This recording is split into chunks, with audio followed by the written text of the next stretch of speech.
Doctor Afia সিদ্দিকার ব্যাপারে আমার বাংলাদেশের 100% মানুষ জানে না, 90% মানুষই জানে না, মাত্র 10% মানুষ তার ব্যাপারে জানে।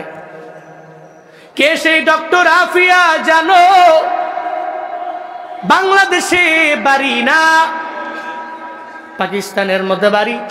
আমেরিকার সিটিজেন হয়ে ওখানে পড়াশোনা করলেন, ভার্সিটি থেকে অনার্স মাস্টার্স করনে বলি আল্লাহর এই বান্দি একাধারে স্নায়ু বিজ্ঞানী। আবার ডক্টর আফিয়া একাধারে 30 পারা কোরআনের একজন হাফেজা। চিল্লায় পড়া যাবে কি মারহাবা।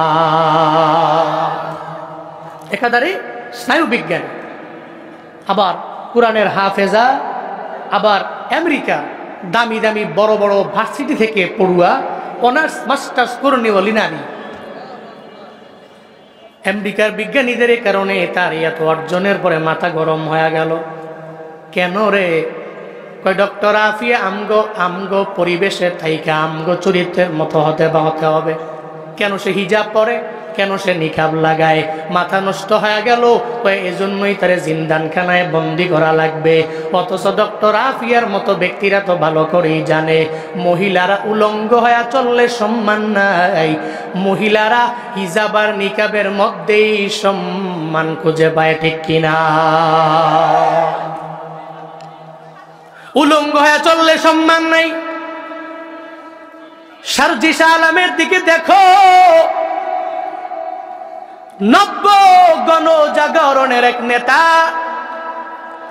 2 দিন আগে যে বিয়া করলেন এই শারজিশা আলম, চাইলে পারতেন যে আমার অনলাইনে ভালোই প্রচারণা আছে, আমার বউয়ের ছবিটা আমি ছাড়লে ভালো লাইকও পাওয়া যাবে, ভালো ফলোয়ারও আসবে, আমার বউ মানুষ দেখবে, এই চিন্তা নিয়ে সারে নাই।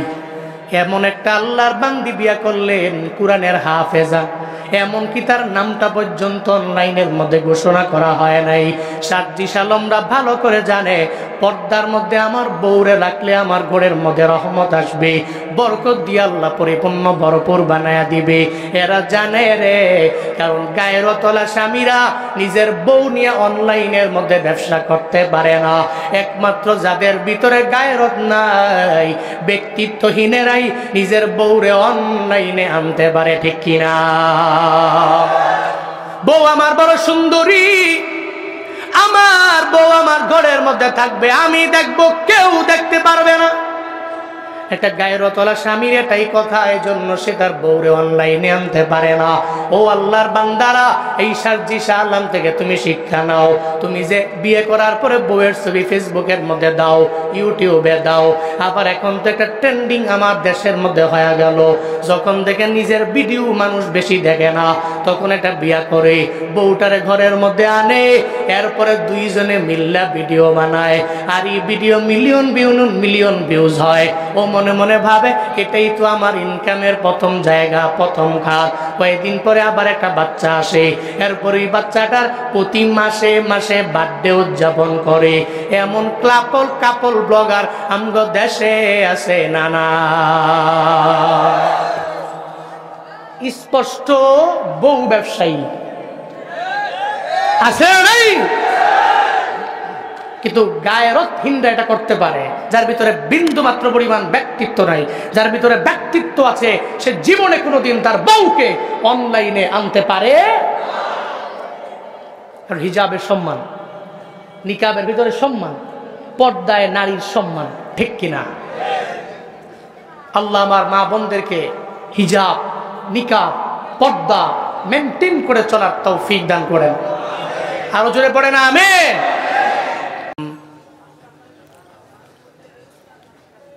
ألم نشرح لك صدرك ووضعنا عنك وزرك الذي أنقض ظهرك ورفعنا لك ذكرك فإن مع العسر يسرا إن مع العسر يسرا أدري ويسر لي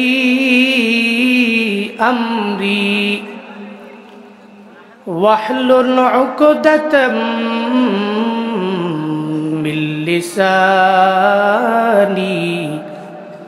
यफ़क़हू क़ौली। कौनैन का मुख्तार खुदा तुमको बनाया, कौनैन का मुख्तार खुदा तुमको बनाया, उम्मत की निगाहबान खुदा तुमको बनाया, उम्मत की निगाहबान खुदा तुमको बनाया।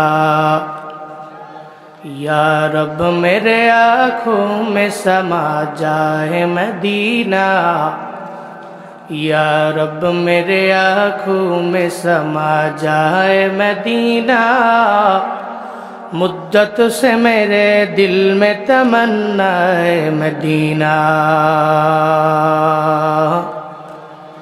मुद्दत से मेरे दिल में तमन्ना है मदीना।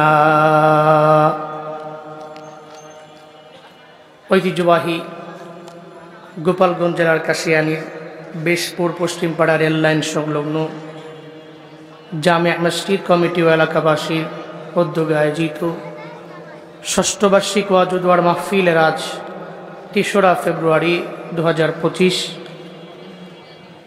মুতাবাররাকি মজলিসের সম্মানিত প্রধান মুফাসসির, আন্তর্জাতিক খ্যাতির সম্পন্ন মুফাসসির কোরআন, বিশিষ্ট ইসলামী চিন্তাবিদ জনাব আলহাজ হযরত মাওলানা আল্লামা কামরুল ইসলাম সাঈদ আনসারী সাহিব দামাত বরকাতুহুম পীর সাহেব টেকেরহাট, আজকের মাহফিলে বাকি যারা আছেন সব আমরাই। আজকের এই মাহফিলের আমার পরে কথা বলবেন বিশ্বজি হাফেজ ও কারিদের উস্তাদ, আমার প্রিয় বাজান তাশরিফ, যাকে বাজান বলে, রায়হান বাজানকে বাজান বলে, আমিও ওনাকে বাজান বলি, একসময় আরেকজনও বলতো। সুন্দর মন মানসিকতা যার অনেক পরিমাণে ভালো, ঐতিহ্যবাহী এক মাদ্রাসা, সারা বাংলাদেশ নয় বাংলা ভাষাভাষী মানুষ সারা বিশ্বের যে কোনো প্রান্তে যারা আছেন প্রত্যেকেই যাকে চিনেন, আর রায়হান ইন্টারন্যাশনাল মাদ্রাসা ঢাকায় সম্মানিত প্রতিষ্ঠাতা পরিচালক হযরত মাওলানা মুফতি আব্দুল কাইয়ুম মোল্লা সাহিব দামাত বরকাতুহুম আমার আগেই কথা বলেছেন। আমার বন্ধুবর সুন্দর, আল্লাহ ওনাকে একটা দারাজ কণ্ঠ দিয়েছেন, কণ্ঠতে হেবি শক্তি আছে। আমি তার কণ্ঠের প্রেমে পড়ি মাঝে মাঝে, নাশিদে এবং ওয়াজে সুন্দর কথা বলেন। দেশব্যাপী ইন্টারন্যাশনাল লেভেলেও যার সুনাম সুখ্যাতি ছড়িয়ে আছে হাফিজ কারি মাওলানা জুবায়ের আহমদ তাশরিফ সাহিব দামাত বরকাতুহুম ঢাকা। আজকের এই মাহফিলের আরও একজন আকর্ষণ, যিনি মূল আকর্ষণ, এই যে মানুষগুলো বসে আছেন প্রত্যেকের হৃদয়ের গহীনে যার ভালোবাসা আছে, আপনারা মহাব্বত করেন, পছন্দ করেন, আমার বন্ধুবর বিশ্বজয়ী কারি আবু রায়হান দামাত বরকাতুহুম। আজকের মাহফিলের সম্মানিত সভাপতি খায়রহাট মারকাজুস সুন্নাহ মুরতাজিয়া মাদ্রাসার মুহতামিম হাফিজ মাওলানা আনিসুর রহমান সাহিব। আজকের এই মাহফিলের জন্য অক্লান্ত পরিশ্রম করেছেন বিশিষ্ট ব্যবসায়ী ও সমাজসেবক। এই মাহফিল দাঁড়িয়েছে ব্যাকগ্রাউন্ডে যার অনেক শ্রম আছে, আর্থিক শারীরিক উভয় লাইনে, হাফিজ মোহাম্মদ ইবাদত হোসেন দামাত বরকাতুহুম। আজকের এই মাহফিলের উপস্থাপনায় মুফতি নুরুল ইসলাম ফরিদি অত্র মসজিদের ইমাম ও খতিব রয়েছেন। বাদাল আসর থেকে নিয়ে এ পর্যন্ত কোরআন এবং হাদিস থেকে দিক নির্দেশনামূলক বাণী আপনাদেরকে অনেকেই শুনিয়েছেন, আপনারাও শুনছেন। শুরুতেই আমাকে একটু উচ্চ কণ্ঠে উচ্চ আওয়াজে জবাব দিবেন, এই সুন্দর মজলিসটি পেয়ে আপনারা খুশি না বেজার? মনে হয় যে অর্ধেক মানুষ খুশি, বাকি অর্ধেক মানুষ বেজার। এই সুন্দর মজলিসটি পেয়ে আপনারা খুশি না বেজার? একটু একটু খুশি না বেশি খুশি? আজকের এই মাহফিলের আয়োজন যারা করেছেন, আল্লাহ প্রত্যেককে দুনিয়া এবং আখিরাত উভয় জগতে কল্যাণকামীদের অন্তর্ভুক্ত বানায় দেন, সকলেই পড়ি আমিন।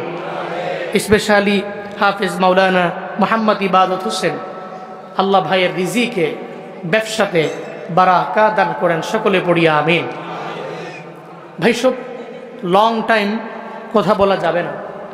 আজকের এই মাহফিলে দেশের সুনামধন্য মশহুর প্রসিদ্ধ মানুষগুলো এই মঞ্চে আছেন এবং ডক্টর কামরুল ইসলাম সাঈদ আনসারী উনিও আছেন, উনিও আসবেন। সবাই দামি, ইলমের দিক থেকে, হিলমের দিক থেকে, আমলের দিক থেকে প্রত্যেকেই অগ্রগামী। বেশি কথা বলার সময় নেই, সংক্ষিপ্ত সময়ে যতক্ষণ পারি নির্ধারিত টাইমে কথা বলবো। আল্লাহ আমাকে বলার, আপনাদেরকেও শোনার তৌফিক দান করেন, পড়েন আমিন। আমি ব্যক্তিগতভাবে অনেক ক্লান্ত। গতকালকে আমার যেখানে প্রোগ্রাম ছিল, একটা কারণ এই প্রোগ্রাম থেকে বাসায় ফিরতে আমার সময় হয়ে গেছে দিনের 10টা। এরপরে কোনো রকম ঘুমায়া বাজান ফোন দিছে, কই বাসা থেকে লাভ দিয়া উঠা ঠিক মতো খাইও নাই। সেই খানা কালকে রাতের খানা খাইছি এখানে এসে। এই জন্য আমি টায়ার্ড, ক্লান্ত। এরপরেও যতটুকু পারি একটু বলি, রাগ করবেন আপনারা? কষ্ট হচ্ছে আপনাদের? পড়েন সুবহানাল্লাহ, পড়েন আলহামদুলিল্লাহ, পড়েন আল্লাহু আকবার। আমি খুতবায় সূরা ইনশিরাহ তিলাওয়াত করেছি। কোন সূরা? ইনশিরাহ, 94তম সূরা, মাক্কি সূরা, 8টি মাত্র যার আয়াত। এই সূরা ইনশিরাহ আল্লাহ পাক নবীজির মাক্কি লাইফে নবীর উপরে নাজিল করেছেন কেন? শানে নুজুল কি? অবতরণের প্রেক্ষাপট কি? আমরা প্রত্যেকেই জানি নবীজি 40 বছরের নবুয়ত পেলেন। একটু আমাকে এই প্রশ্নের জবাব দিবেন, নবুয়ত পাওয়ার আগে থেকেই কি নবী সত্যবাদী নাকি নবুয়ত পাওয়ার পরে সত্যবাদী? নবীজি নবুয়ত পাওয়ার আগেই আমানতদার নাকি নবুয়ত পাওয়ার পরে আমানতদার? 40 বছরের জিন্দেগিতে কোনো গালি, ওয়াদা করে ওয়াদার খেলাফ, মিথ্যা, অন্যায়, মূর্তি পূজা, জুলুম আছে? ছিল? 40 বছরের জিন্দেগিতে আমার মায়ার নবীর কোনো মিথ্যা নাই। জিন্দেগিতে জীবনে কোনোদিন ওয়াদা করে ওয়াদার খেলাফ করেন নাই নবী আমার। জীবনে কোনোদিন আমানতের খেয়ানত আমার মায়ার নবী করেন নাই। 40 বছর এজন্য আবু জাহালের দরবারে মোহাম্মদ ভালো মানুষ, মোহাম্মদের লকব দেওয়া হলো, কয়ে মোহাম্মদের মতো আল্লামিন কেউ হতে পারে না, আমানতদার কেউ হতে পারে না। সে ওয়াদা করে ওয়াদার খেলাফ করে না, মিথ্যা বলে না, গানিও দেয় না। এই জন্য 40 বছরের নবুয়ত পাওয়ার আগে এরা আমার মায়ার নবীরে আল্লামিন উপাধি দিয়া দেয়। কিন্তু নবুয়ত পাওয়ার পরে নবী যখন দাওয়াত দেন, মাথা বড় নষ্ট হয়ে গেল আবু জাহালের। কারণ আবু জাহালের চরিত্র খারাপ। মায়ার নবীর চরিত্রের সার্টিফিকেট দিয়েছেন একজন, চিল্লায়া বলেন তার নাম। আবু জাহালের চরিত্র চূড়ান্ত লেভেলের খারাপ। মায়ার নবীর চরিত্রের ব্যাপারে আল্লাহ পাক রব্বুল আলামিন সার্টিফিকেট দিয়ে দিলেন, ইন্নাকা লাআলা খুলুকিন আযীম। আল্লাহ পাক বলেন, ও পয়গম্বর আমার, খুলকে আজিম আমি আল্লাহ আপনারে দিয়ে দিলাম, সুমহান এক চরিত্রের অধিকারী আমি আল্লাহ আপনারে বানায়া দিলাম। এজন্যই যার চরিত্র ভালো তার দলটা ডে বাই ডে ভারী হবে, এটাই স্বাভাবিক ব্যাপার। আবু জাহালের মাথা বড় গরম হয়ে যায়। দুনিয়ার স্বাভাবিক নিয়ম হলো যারা হকের কথা বলে, দেখবেন যারা বাতিলেদের দল হালকা হবে ভেবে এদেরকে বিভিন্ন জুলমের মাত্রা বাড়ায়া দেয়, নির্যাতনের মাত্রা বাড়ায়া দেয়। কারণ চরিত্রহীনেরা লম্পটেরা ভালো করেই জানে, একজন চরিত্রওয়ালা হক কথা বলনেওয়ালা মানুষ যদি আমার এলাকার মধ্যে থাকে, তাহলে জীবনে কোনো দিন এই এলাকার মধ্যে আমি ডেভেলপ হতে পারবো না, আমি উন্নতি সাধন করতে পারবো না। এই জন্যই দেখবেন নিজের জালেম বানাইয়া হক কথা বলনেওয়ালারে জিন্দান খানায় বন্দি করে, এমন নজির প্রমাণ আমার দেশে আছে নানা। হকের কথা বললে মাথা নষ্ট হয়ে যায় জালেমের। ডক্টর আফিয়া সিদ্দিকার ব্যাপারে আমার বাংলাদেশের 100% মানুষ জানে না, 90% মানুষই জানে না, মাত্র 10% মানুষ তার ব্যাপারে জানে। কে সেই ডক্টর আফিয়া জানো? বাংলাদেশে বাড়ি না, পাকিস্তানের মধ্যে বাড়ি। আমেরিকার সিটিজেন হয়ে ওখানে পড়াশোনা করলেন। ভার্সিটি থেকে অনার্স মাস্টার্স করনে ওলি আল্লাহর এই বান্দি একাধারে স্নায়ু বিজ্ঞানী। আবার ডক্টর আফিয়া একাধারে 30 পারা কোরআনের একজন হাফেজা। চিল্লায় পড়া যাবে কি মারহাবা। একাধারে স্নায়ু বিজ্ঞানী, আবার কোরআনের হাফেজা, আবার আমেরিকা দামি দামি বড় বড় ভার্সিটি থেকে পড়ুয়া অনার্স মাস্টার্স করনে বলি নারী। আমেরিকার বিজ্ঞানীদের কারণে তার এত অর্জনের পরে মাথা গরম হয়ে গেল। কেন রে? কয় ডক্টর আফিয়া আমগো পরিবেশের থাইকা আমগো চরিত্রের মতো হতে হবে। কেন সে হিজাব পরে, কেন সে নিকাব লাগায়? মাথা নষ্ট হয়ে গেল। এজন্যই তারে জিন্দানখানায় বন্দি করা লাগবে। অথচ ডক্টর আফিয়ার মতো ব্যক্তিরা তো ভালো করেই জানে মহিলারা উলঙ্গ হয়ে চললে সম্মান নাই, মহিলারা হিজাব আর নিকাবের মধ্যেই সম্মান খুঁজে পায়, ঠিক কিনা?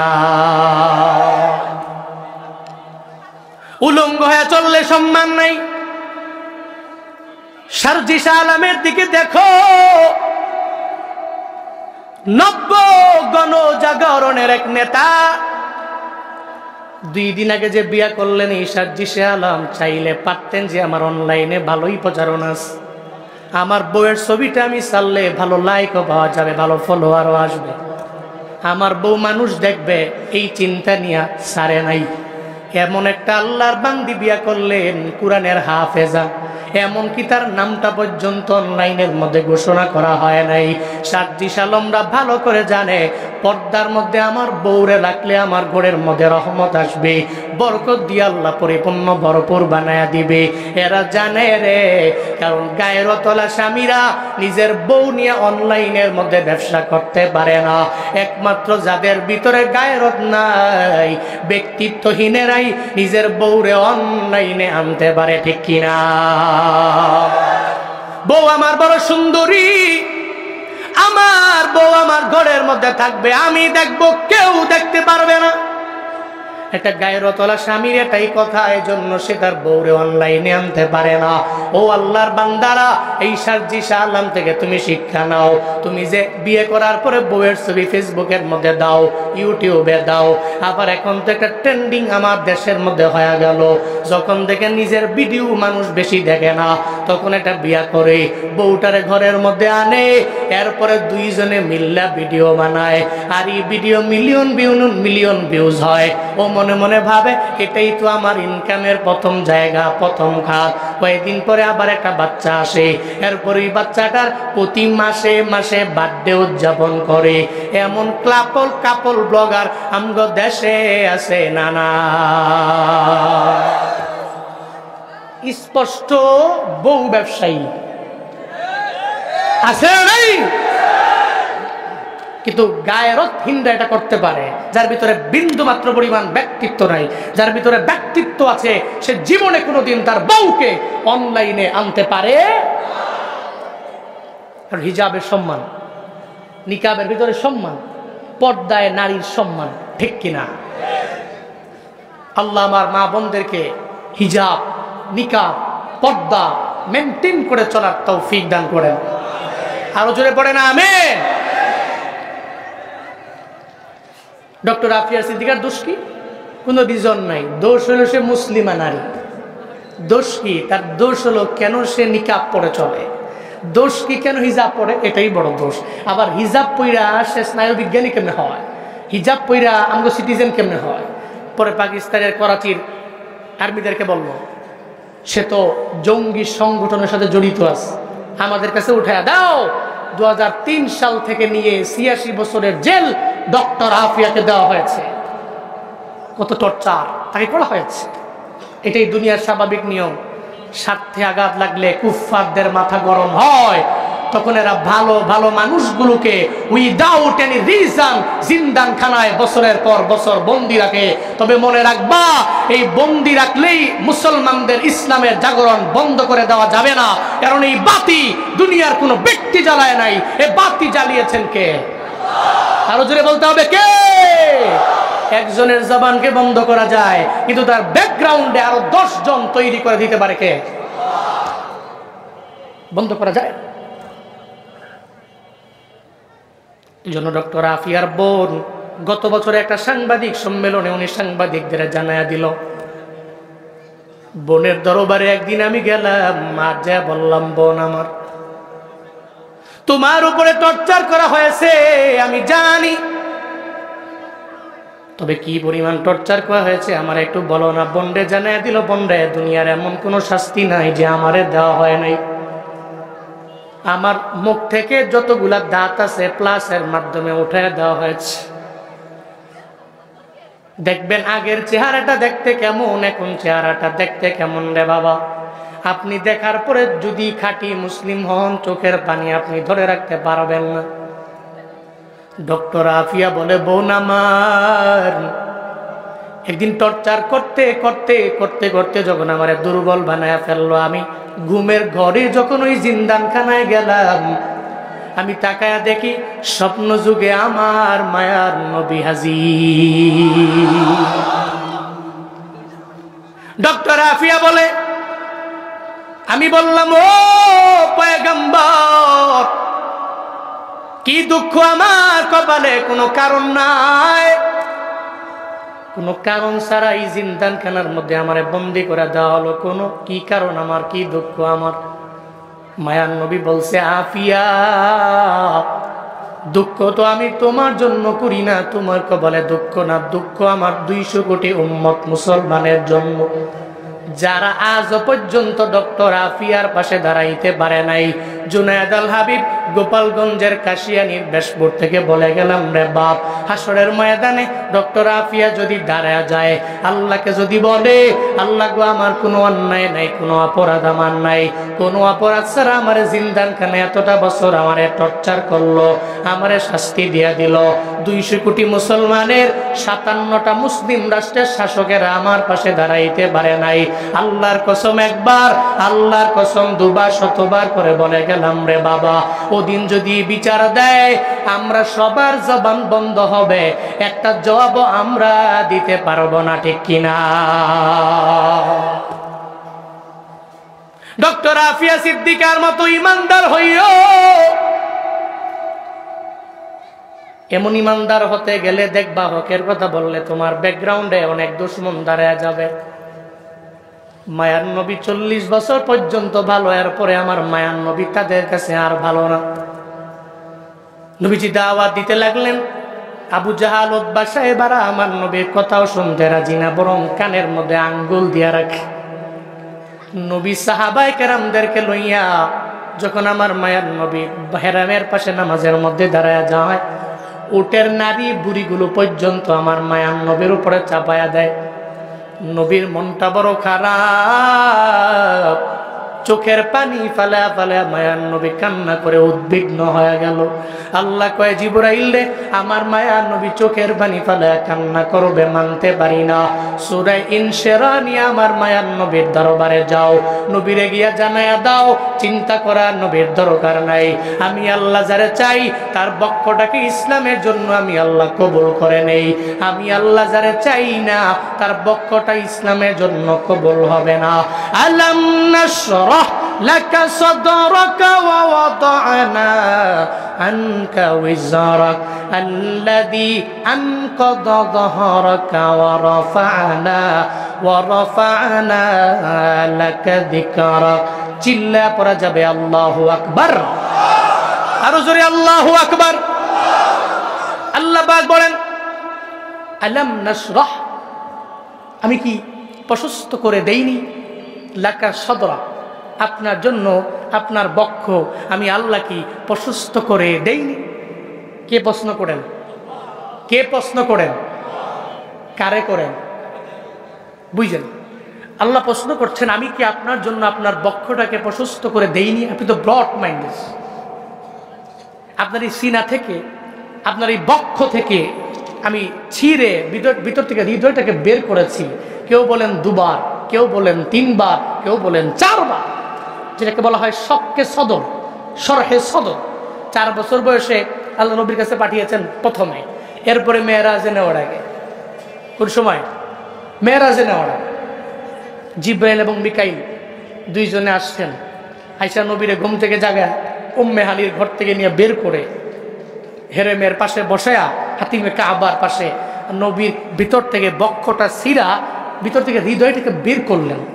বের করে একটা পেয়ালার মধ্যে রাখলেন, আরেকটা পেয়ালায় ঈমান আর হিকমত রাখলেন। এক পেয়ালায় বক্ষ থেকে বের করে হৃদয়টাকে রাখলেন, আরেকটা পেয়ালায় রাখলেন ঈমান আর হিকমত। আরে ঈমান আর হিকমত রাখলেন কেমনে? যদি মনের মধ্যে প্রশ্ন জাগে তাহলে ঈমান তো ধরা যায় না। ধরা যায়? ছোঁয়া যায়, স্পর্শ করা যায় না। হিকমত ধরা যায় না, ছোঁয়া যায় না, স্পর্শ করা যায় না, তাহলে এটা খুইলা বাটির মধ্যে রাখলেন কেমনে?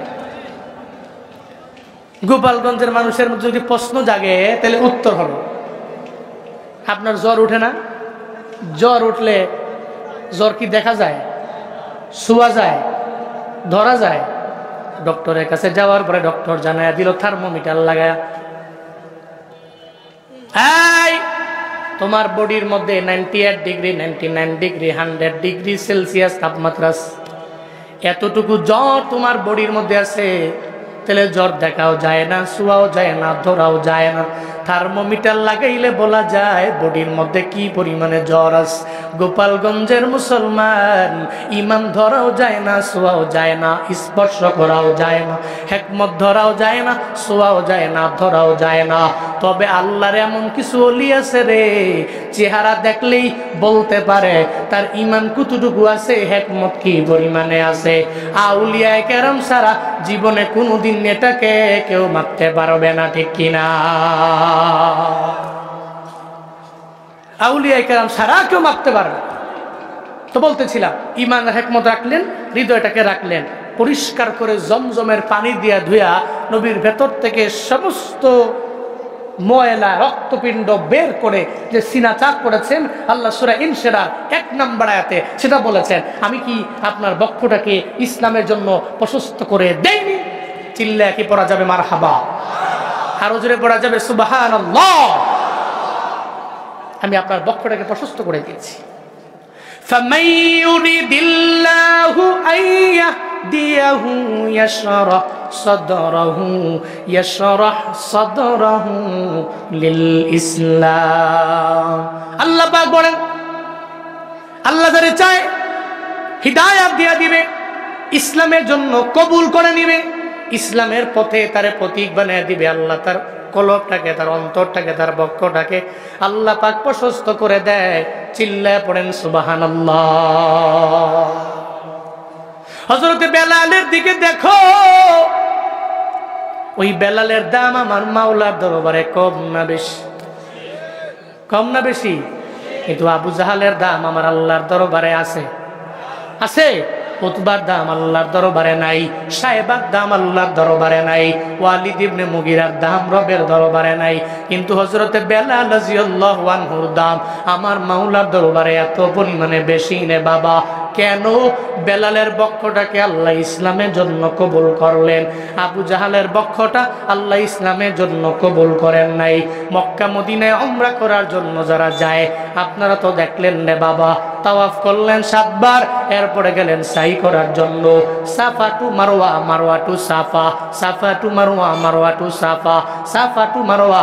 আপনার 7 বার চক্করের পরে মুআল্লিম আপনারে জানায়া দেয়, এই হাজি 7 বার তাওয়াফ করেছো, এরপরে আবার সাই করেছো, এখন তো মনে হয় ইস্তেনজার একটা চাপ আসছে। কইছে তো মারওয়া থেকে বের হয়ে একটু দূর গেলি হাম্মাম আবি জাহাল, আবু জাহালের বাড়ি, হেনে গিয়া কয় এবার 1 নাম্বার করেন।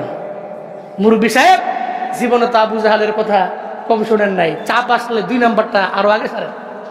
হাজি সাহেব কয় পাইছি আবু জাহালের বাড়ি। এই হাম্মামে গিয়া একেবারে ব্যাগ না আসলেও, চাপ না আসলেও, হ্যাঁ 1 নাম্বার 2 নাম্বার করে, ঠিক কিনা? এরপর ওখান থেকে বের হলেই একটু দূর গেলে ধরেন ওই প্যান্ডেলের লাশ মাথা, আর এখানে স্টেজ, এখানে ধরেন আবু জাহালের বাড়ি, ওই জায়গাটায় আমার মায়ার নবীর বাড়ি। সুবহানাল্লাহ পড়বেন না? ওই জায়গায় নবীর বাড়ি, জায়গায় আবু জাহালের বাড়ি অনেক দূরে। কেউ অনেক দূরে। আমি ওখানে যাওয়ার পরে মনে মনে ভাবি, রে বাপ, নবীর বাড়ি আবু জাহালের বাড়ি এত পরিমাণে দূরে না, কিন্তু নবী তো দাওয়াত কম দেন নাই, আল্লাহ কবুল করে নয়, বিদায় আবু জাহালের কপালে কালেমা নাই। হযরতে বেলাল রবের দরবারে কত পরিমাণে দামি হয়ে গেছে, বেলাল রবের দরবারে দামি হয়ে গেছে রে। এত দূর থেকে আইসা কালেমা পড়া মুসলমান হয়া আল্লাহর কাছে বড় সম্মানী হয়ে গেল। এর মানে বোঝা যায় হেদায়েত যার কপালে থাকে আল্লাহ যারে দেয় সে পায়, আল্লাহ যারে দেয় না, যার পক্ষটাকে আল্লাহ ইসলামের জন্য কবুল করে নেয় না, জীবনে কোনোদিন ওই হিদায়াত নামক দৌলত পাবে না। সারা দুনিয়ার সমস্ত পীর আউলিয়া আইনা যদি পানির মধ্যে ফু দেয়, পানির মধ্যে ফু দিয়া যদি কয় পানি পান করে নাও, হেদায়েত পাবে না যদি আল্লাহ না দেয়। আর আল্লাহ যদি দেয়, কোনো পীর লাগবে না, কোনো বুজুর্গ লাগবে না, কোনো আলেম লাগবে না। আল্লাহ যদি দেয় তাইলে জুনায়েদ জামশেদের মতো হয়ে যাবে। আগে গান গাইতো, সিঙ্গার ছিল, গানের সিঙ্গার।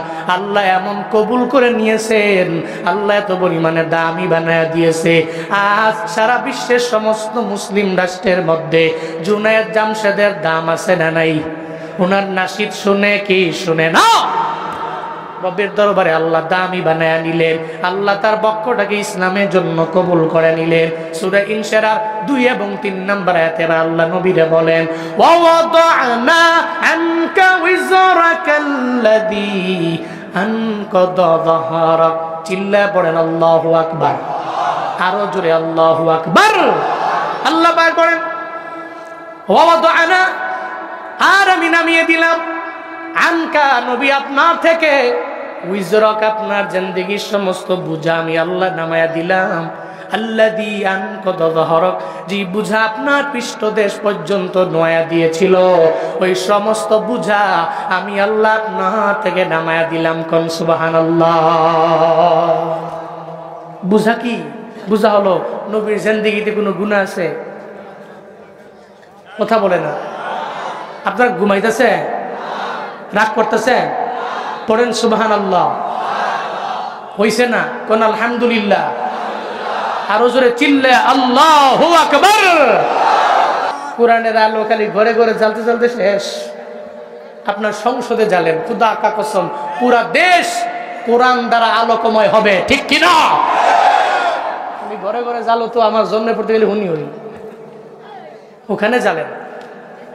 আল্লাহর কসম, তালেবানরা যেমন ঘুরিয়ে দাঁড়িয়েছে, বাংলাদেশের এই কাঠ ফাটা রোদে কাম করনেওয়ালা লোকগুলো যারা অক্লান্ত পরিশ্রম করে দেশের জন্য, রেমিটেন্স যোদ্ধা তো আছেই, আমার প্রবাসী ভাইদের মাধ্যমে, এই রেমিটেন্স যোদ্ধাদের মাধ্যমে সমস্ত কিছুর সমন্বয়ে এ দেশ সোনায় ভরপুর হবে ইনশাআল্লাহ।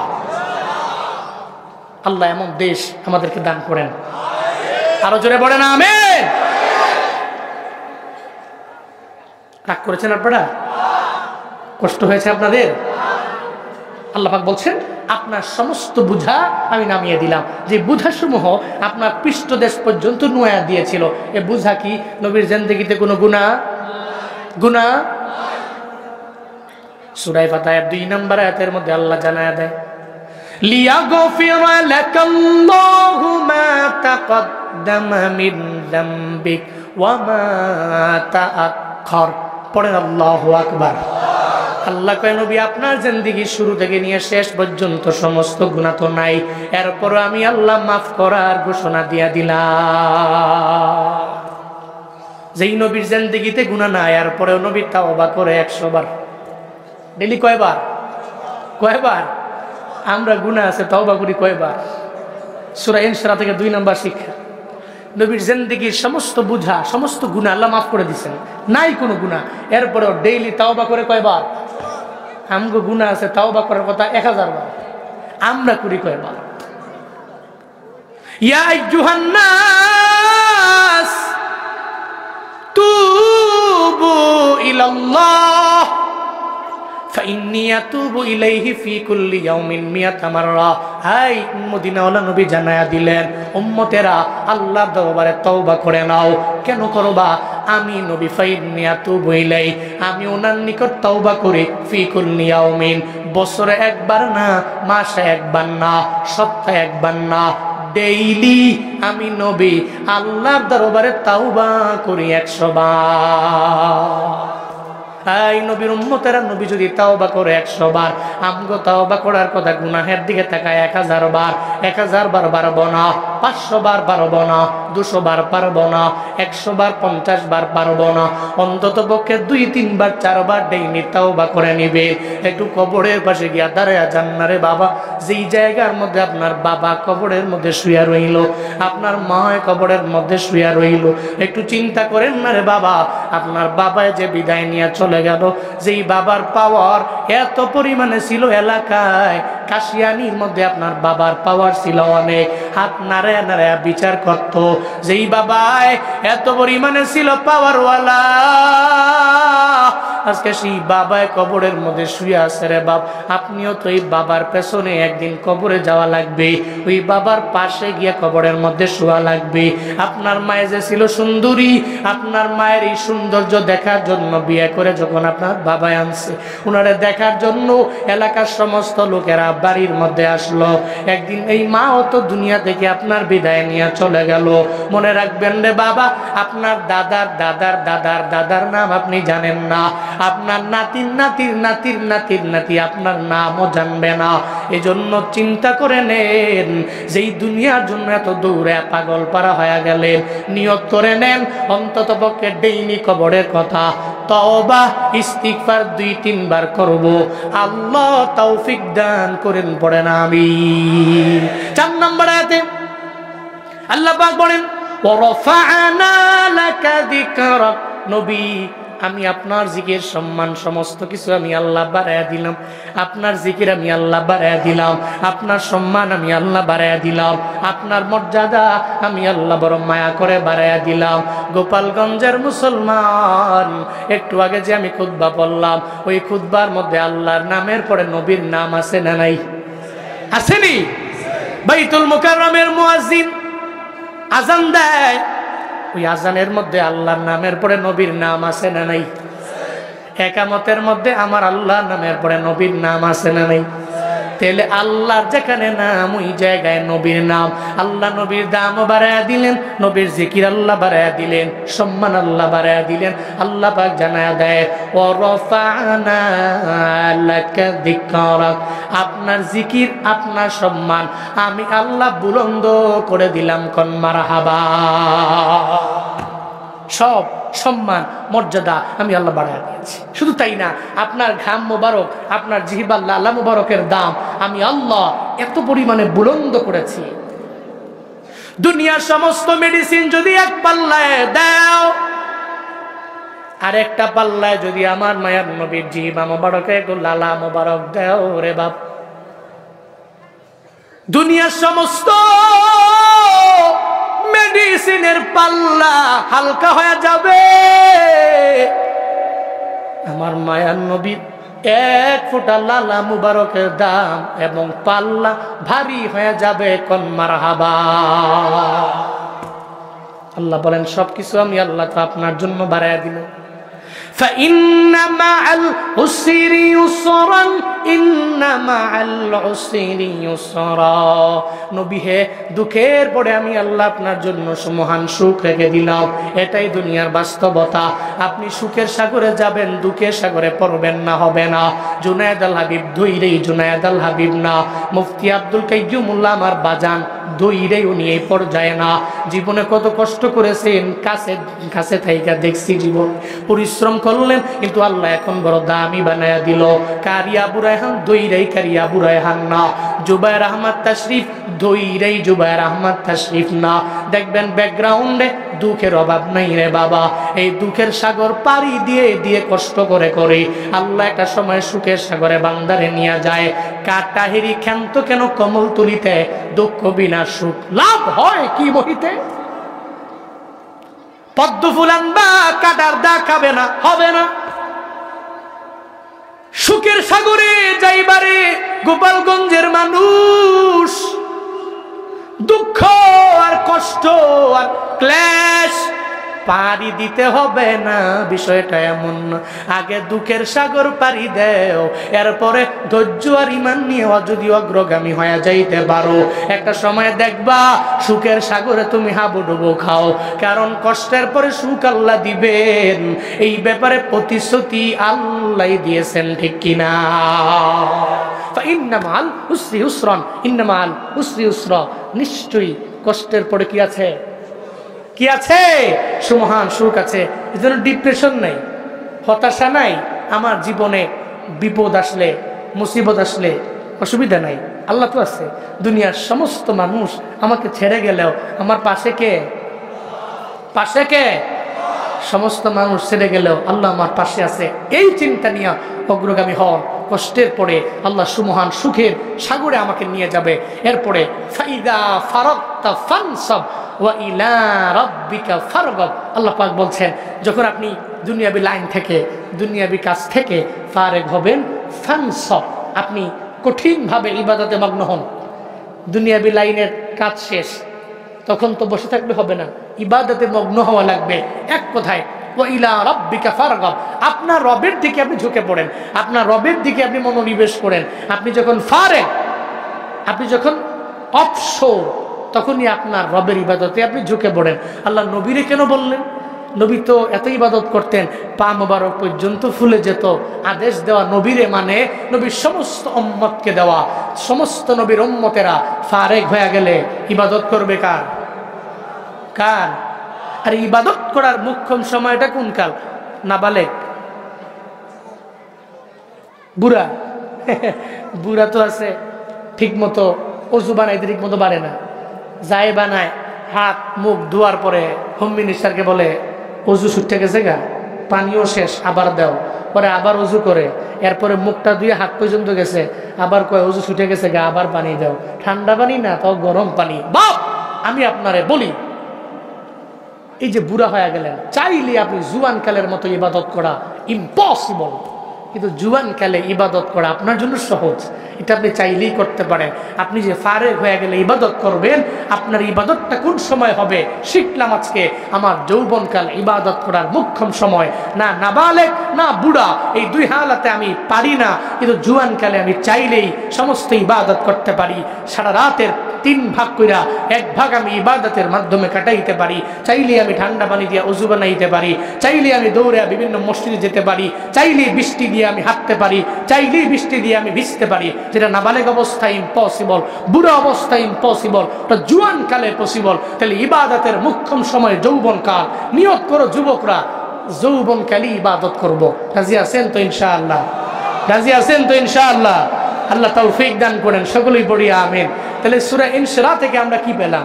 আমরা কি শিখলাম? 1 নম্বর শিক্ষা হলো হিদায়াত দেওয়ার মালিককে। মালিককে আল্লাহ যারা চায় তার বক্ষটাকে ইসলামের জন্য আল্লাহ কবুল করে নেয়, আল্লাহ যারা চায় না তার বক্ষটাকে ইসলামের জন্য কবুল করে না। শিখলাম আমরা, জানলাম আমরা সূরা ইনশিরা থেকে হেদায়েত দেওয়ার মালিক আল্লাহ। 2 নম্বর শিক্ষা, নবীর জিন্দেগিতে কোনো গুনাহ নাই, এরপরেও নবী তাওবা করছেন 100 বার। আমগো গুনাহ আছে, তাওবা করার কথা 1000 বার পারি না, 500 বার পারি না, 100 বার পারি না, 50 বার পারি না, 10 বার পারি না, 5 বার পারি না, 2-3 বার। কবরের কথা, তাওবা, ইস্তিগফার ডেইলি চালু রাখবো। 2 নম্বর শিক্ষা। 3 নম্বর, নবীজির শান মান অনেক উঁচু, অনেক হাই। আমার চলার পথে, আমার বলার সময়ে এমন কোনো কথা আমার জবান দিয়ে বের করব না যে নবীর শান মানই খাটো হয়ে যায়, এমন কথা জীবনেও বলবো না। উল্টা নবীর সমস্ত সুন্নতের উপরে আমি আমল করব। 3 নম্বর। 4 নম্বর সূরা ইনশিরা থেকে শিক্ষা হলো কষ্টের পরে আছে সুমহান সুখ। ডিপ্রেশনে পড়ব না, ডিপেন্ডার হব। কার উপরে? মানুষের উপরে নয়, আল্লাহর উপরে ডিপেন্ড করে চলবো। মুতাওয়াক্কিলিনদের অন্তর্ভুক্ত হব। যখনই আমি ফারেগ হব, মুতাওয়াক্কিল হব, আল্লাহর উপর তাওয়াক্কুল হব। বিপদ আসলে হতাশা নয়, আল্লাহর উপর তাওয়াক্কুল করে চলবো। 4 নম্বর শিক্ষা। 5 নম্বর শিক্ষা হলো দুনিয়াবি লাইন থেকে ফারেগ হয়ে গেলে এরপরে আমরা কঠিনভাবে ইবাদতের মধ্যে মগ্ন হয়ে পড়ব। আল্লাহ আমাদের সবাইকে সূরা ইনশিরা থেকে এই শিক্ষাগুলো নিয়ে বাস্তব জীবনে আমল করার তৌফিক দান করেন। আরো জোরে পড়ে না আমিন। আর একটা আওয়াজ করে চিল্লায় পড়তে হবে আমিন। আচ্ছা, মনে বড় আশা ছিল যাব মদিনায়, আমরা সবাই মিলে গাইবো। হ্যাঁ, সবাই মিলে, একজনও জবান বন্ধ রাখবেন না, ইশক নিয়া প্রেম নিয়ে গাইবেন। পারবেন তো ইনশাআল্লাহ? পারবেন তো? মনে বড় আশা ছিল যা